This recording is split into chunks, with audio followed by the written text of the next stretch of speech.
Hello दोस्तों, कैसे हैं आप सब? जी जी बिल्कुल ठीक। आज 12 के मैथमेटिक्स में से मैट्रिक्स, जिसे प्लूरल में मैट्रिसेज भी कहते हैं, आबिहू उसका हिंदी होता है, वो आपके साथ लेकर आए हैं। बहुत ही इंपॉर्टेंट ये भी चैप्टर माना जाता है मैथमेटिक्स में, इंटरमीडिएट साइंस के मैथमेटिक्स में ये भी इंपॉर्टेंट चैप्टर है। इसका संबंध अगले चैप्टर डिटर्मिनेंट से भी है, जिसे हिंदी में सारणिक कहते हैं।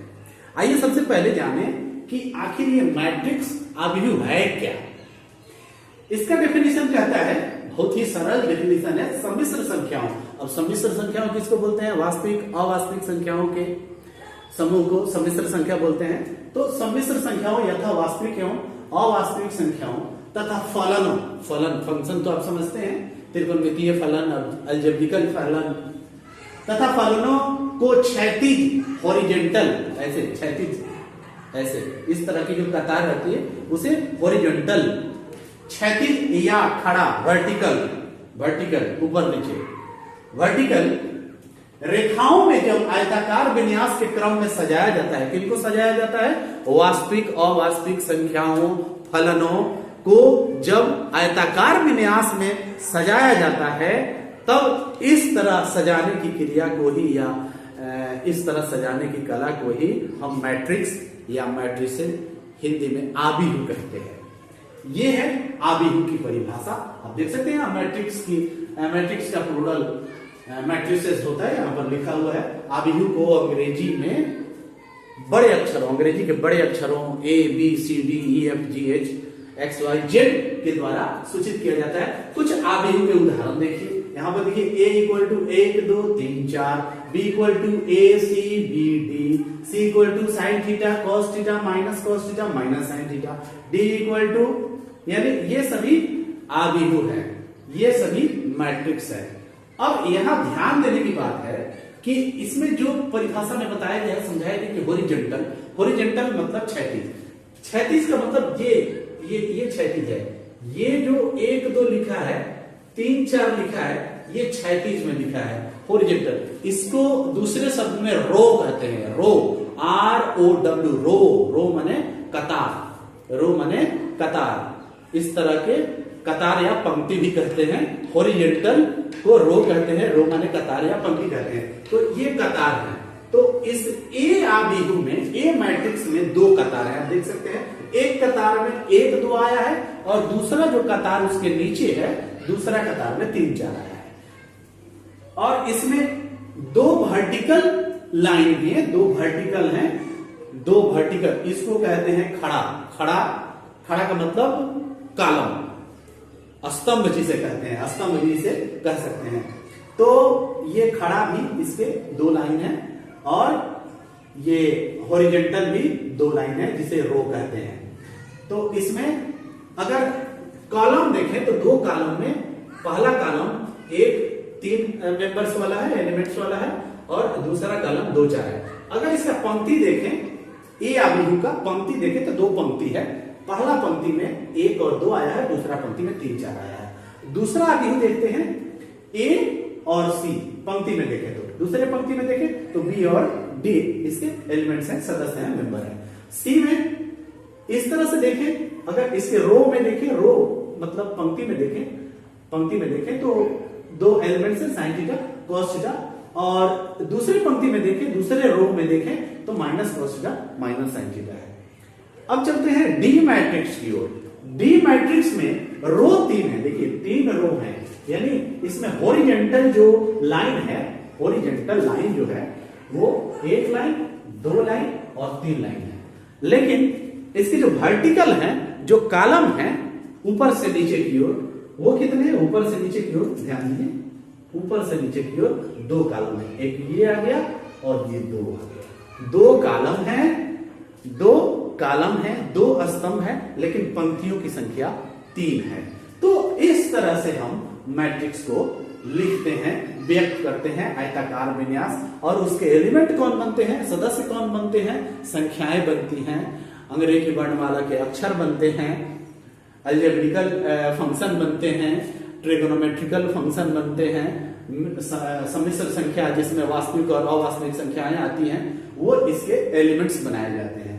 तो इस कला को लिखने की इस विधि को हम मैट्रिक्स या मैट्रिसेस कहते हैं, और मैट्रिक्स या मैट्रिसेस को आव्यूह को अंग्रेजी वर्णमाला के बड़े अक्षरों द्वारा डिनोट किया जाता है, सूचित किया जाता है, इंगित किया जाता है। तो आप देख सकते हैं, अब आप इसमें समझ गए कि इस तरह के, इसको हम बोलेंगे रो, और इसको बोलेंगे, इसको क्या बोलेंगे, इसको बोलेंगे कॉलम, इसको हॉरिजेंटल और इसको वर्टिकल, हॉरिजेंटल और वर्टिकल। आप स्पष्टता देख पा रहे हैं। अब इसमें हॉरिजेंटल रो देखें तो दो है, दो रो है, इसमें भी दो रो है, लेकिन इसमें तीन रो है। ये देखिए, इसमें तीन रो है, कॉलम दो है। अब इसके सदस्यों की जहां तक बात आती है, तो अगर ये सदस्य से पहले इसकी हम कोटि जानते हैं। कोटि, कोटि क्या होता है? कोटि इसे इंग्लिश में ऑर्डर कहते हैं। ये ऑर्डर क्या है? जब किसी मैट्रिक्स के पंक्तियों की संख्या को उसके स्तंभों की संख्या से गुना रूप में दिखाया जाता है, तो उसे कोटि कहते हैं। जैसे ए की कोटि, ए की कोटि मतलब ए का ऑर्डर, ए का ऑर्डर मतलब ए मैट्रिक्स में पंक्ति संख्या गुने कॉलम की संख्या। तो पंक्ति कितने हैं? दो है, गुने कॉलम कितने हैं? दो है। तो 2 गुने 2 कोटि का ये ए है। और बी की कोटि क्या है? चले बी की कोटि में भी वही है, पंक्ति दो, ये दो पंक्ति और स्तंभ दो, तो इसका भी 2 गुने 2 है। अगर सी के कोटि की बात करें तो सी में भी पंक्ति 2 है, देखिए पंक्ति 2 है, रो 2 है, तो इसको भी 2 गुने 2, क्योंकि कॉलम भी 2 है। लेकिन अगर डी की बात करें तो इसकी जो कोटि होगी, बी की जो कोटि होगी, ये इनसे भिन्न है। क्यों भिन्न है? क्योंकि उसमें पंक्ति 3 है और कॉलम 2 है। तो डी की जो कोटि होगी 3 गुने 2 होगी। और इस कोटि को, किसी आव्यूह के कोटि को m इंटू n या m गुने n द्वारा सूचित किया जाता है, द्वारा सूचित किया जाता है, सूचित किया जाता है। अब आप समझ गए आव्यूह क्या है। आव्यूह में पंक्ति किसको बोलेंगे, कॉलम किसको बोलेंगे, हॉरिजेंटल है तो रो है, और वर्टिकल है तो कॉलम है। रो का मतलब पंक्ति या कतार, और कॉलम का मतलब स्तंभ होता है। तो हमारे पास जो 1 2 3 4 आव्यूह दिए गए हैं, इनमें आप अच्छी तरीके से देख पा रहे होंगे कि इसका जो ऑर्डर है 2 गुने 2 है, मतलब 2 पंक्ति 2 स्तंभ। इसका भी ऑर्डर है, जो कोटि है 2 गुने 2 है, और इसका भी जो ऑर्डर और कोटि है 2 गुने 2 है। लेकिन डी वाले मैट्रिक्स का ऑर्डर इन तीनों से भिन्न है। क्या है उनका ऑर्डर, क्या है उनका कोटि? उनका कोटि है 3 गुने 2। इसका मतलब 3 पंक्ति है और 2 स्तंभ है। तो इस तरीके से हम मैट्रिक्स को और उनके कोटि को व्यक्त करते हैं। लेकिन इसमें ये तो आरंभिक ज्ञान है मैट्रिक्स का। अब इसमें सदस्यों को इंगित करते हैं, फिर मैट्रिक्स के टाइप होते हैं, कितने टाइप्स होते हैं इसको जानेंगे। टाइप्स जानने से पहले इसके सदस्यों को कैसे इंगित करते हैं इसे समझते हैं। इसे ध्यान से आप देख लीजिए एक बार। आइए देखें फिर से कोटि को बढ़िया से समझें। ये आप देख रहे हैं कोटि, ऑर्डर मतलब कोटि। यदि किसी आव्यूह में पंक्तियों की संख्या m तथा स्तंभों की संख्या, पंक्तियों की संख्या माने नंबर ऑफ रोज, और स्तंभों की संख्या नंबर ऑफ कॉलम, पंक्तियों की संख्या m तथा स्तंभों की संख्या n हो, तो उस आव्यूह को m इंटू n कोटि का आव्यूह मैट्रिक्स कहते हैं। अब जैसे यहां ध्यान दीजिए, a इक्वल टू, इसमें रो कितने हैं, इसमें कॉलम पंक्ति कितने हैं? 2 पंक्ति, एक पंक्ति ये, दूसरा पंक्ति लाइन। तो यहां पर m बराबर 2, n बराबर 2। n क्या है? कॉलम। कॉलम देखिए, एक ये हुआ, एक दूसरा ये हुआ। ये एक कॉलम में 2 मेंबर, एक कॉलम में 2 मेंबर, 2 कॉलम में 2 पंक्ति हुए। तो इसकी कोटि क्या हो गई? इसकी कोटि हो गई, कोटि बराबर 2 गुणे 2, m इंटू n।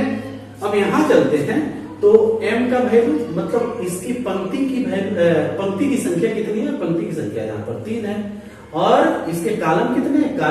कॉलम यहाँ पर 2 है। तो कोटि क्या हो गई? इसकी कोटि जो ऑर्डर हो गया 3 गुणे 2 हो गया। अब सी में देखिए m का वैल्यू क्या है? m मतलब रो कितने हैं? 2 है। n क्या है? n इसके कॉलम है, तो कॉलम कितने? 1 कॉलम, 2 कॉलम और 3 कॉलम। 3 कॉलम है तो यहाँ पर 3, तो इसकी कोटि कितनी हो गई? ऑर्डर क्या हो गया? तो ये हो गया 2 गुणे 3। यहाँ देखिए 3 गुणे 2 है, ये 2 गुणे 3 है। इसमें पंक्तियों की संख्या 3 है, इसमें पंक्तियों की संख्या 2 है। इसमें कॉलम 2 है, इसमें कॉलम 3 है। अब यहां पर आए तो m का वैल्यू यानी पंक्ति का जो मान है, पंक्तियों की संख्या है, नंबर ऑफ रोज है, वो 3 है। और n जो कॉलम है, स्तंभ है, ये भी 3 है। तो ये कोटि क्या हो गई? कोटि हो गई 3 गुणे 3। अब एक बात स्पष्ट है कि कोटि जब भी लिखना है तो पंक्तियों की संख्या गुणे स्तंभों की संख्या। जब जितने उसमें पंक्ति हो उतने ही स्तंभ हो तो वो वर्गाबिहू कहलाता है। पंक्तियों की संख्या स्तंभों की संख्या के बराबर हो तो वर्गाबिहू है। तो ये एक तरह का वर्गाबिहू है, क्योंकि जितने पंक्ति हैं उतना ही स्तंभ है, और ये भी एक तरह का वर्गाबिहू है। वर्गाबिहू क्यों है? क्योंकि जितने पंक्ति हैं उतने ही उसके स्तंभ है। इसमें जितनी पंक्ति है उतने ही स्तंभ है। लेकिन मैट्रिक्स बी में, मैट्रिक्स बी मतलब अबिहू बी और सी में ऐसा नहीं है।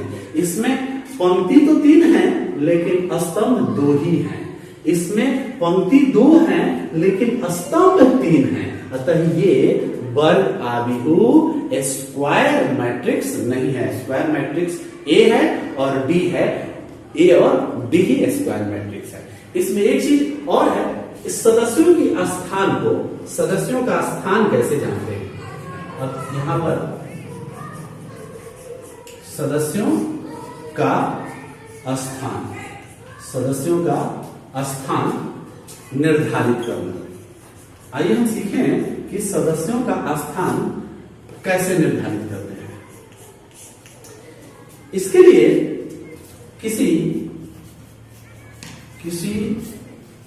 आबिहू मतलब मैट्रिक्स नहीं, मैट्रिक्स, किसी आबिहू मैट्रिक्स के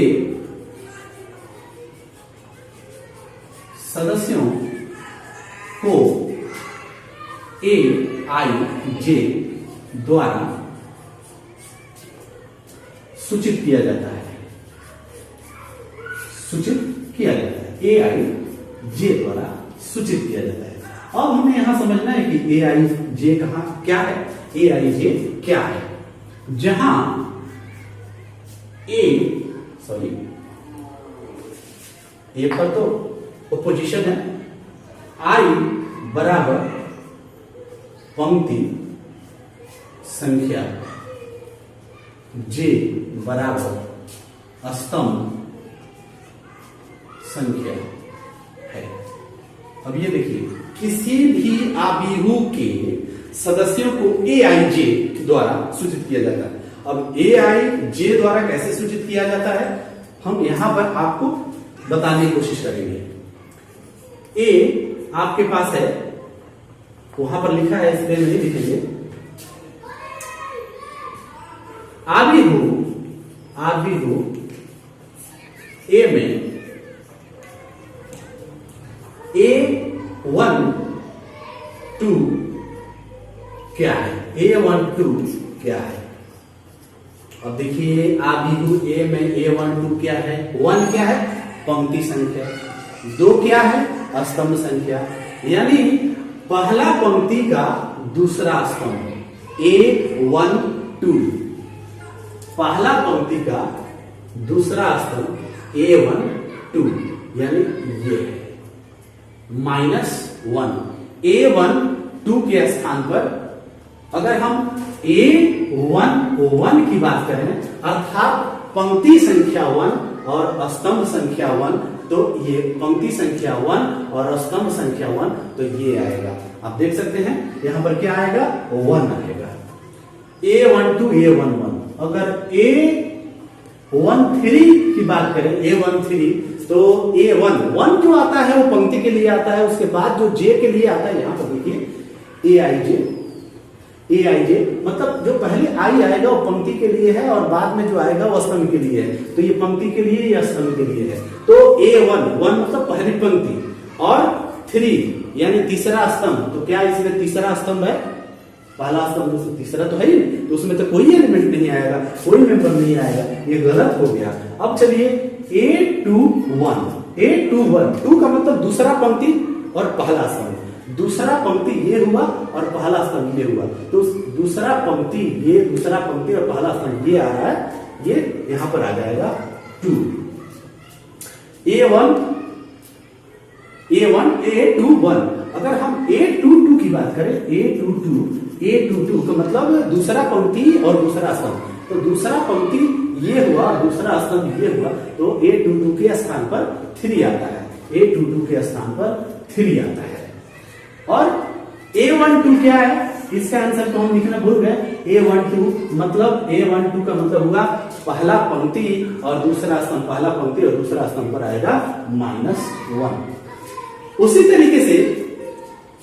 तरीके से अगर B की बात करें तो इसमें इसको कहेंगे, दूसरे कलर से हम लिखकर आपको बताएंगे। ये इसका जो पोजीशन है, स्थान A11 है, ये A12 है, ये A21 है। A21 का मतलब हुआ दूसरा पंक्ति और पहला स्तंभ, और ये A22 है, ये A22 है, ये A31 है और ये A32 है। ये A31 का मतलब हुआ, चलिए इसको हम पहले क्लियर कर देते हैं। हो सकता है कि आप लोगों को कम दिखाई दे रहा हो, कोटि तो समझ गए, अब उनका स्थान निर्धारित कैसे किया जाता है आप ये उदाहरण समझ गए। हम इसको क्लियर कर देते हैं। चलिए ध्यान दीजिए, कुछ दूसरा एग्जांपल ले लेते हैं। A = आपका आ गया 1 -2 3 -3 5 0। मान लीजिए A कोई आबिहु है, इसके पंक्ति की संख्या 2 है और स्तंभ की संख्या 3 है। तो जाहिर सी बात है ये 2 गुने 3 कोटि का आबिहु है। 2 गुने 3 कोटि का मतलब 2 पंक्ति है 3 स्तंभ है। अगर इसमें मेंबर्स की बात करें तो पहला पंक्ति पहला स्तंभ, पहला पंक्ति दूसरा स्तंभ, पहला पंक्ति तीसरा स्तंभ, 3 तक जाएगा क्योंकि 3 स्तंभ है। उसके बाद पहला दूसरा पंक्ति पहला स्तंभ, दूसरा पंक्ति दूसरा स्तंभ, दूसरा पंक्ति तीसरा स्तंभ, फिर पहला पंक्ति दूसरा पंक्ति। तो आपके पास 3 3 6 ही मेंबर्स आएंगे। तीसरा पंक्ति तो है नहीं। तो आइए अब देखते हैं कि ये 111 ये किस रूप में है। AIJ से ये प्राप्त हो रहा है। I का मान पंक्ति के लिए और J का मान स्तंभ के लिए। A11 क्या है भाई?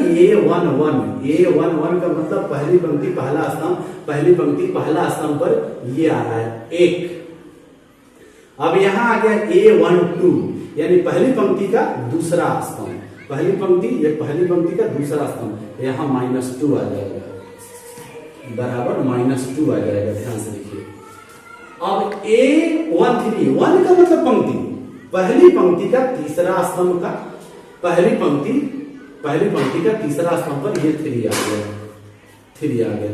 अब दूसरी पंक्ति का पहला, दूसरी पंक्ति है और पहला स्तंभ, तो पहला स्तंभ ये आ गया, क्या आ गया यहाँ पर -3।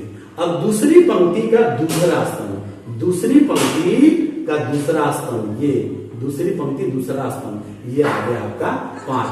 फिर दूसरी पंक्ति और तीसरा स्तंभ, दूसरी पंक्ति तो चली गई और तीसरा स्तंभ 0।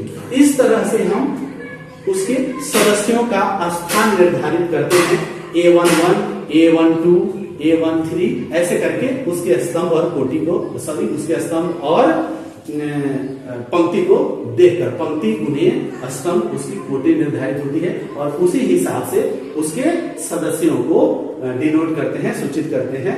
ये अलग अलग आयु में अलग अलग ये लिखे जाते हैं, लेकिन लिखे जाते हैं तो AIJ वाले फॉर्मूला को ही अपना कर लिखे जाते हैं, जहां AIJ में AI जो है पंक्ति की संख्या है और J जो है वो स्तंभ की संख्या है। उम्मीद करते हैं कि आज के मैट्रिक्स आबिहू एपिसोड में आप जो भी बेसिक चीज पढ़े हैं वो समझ में आया होगा।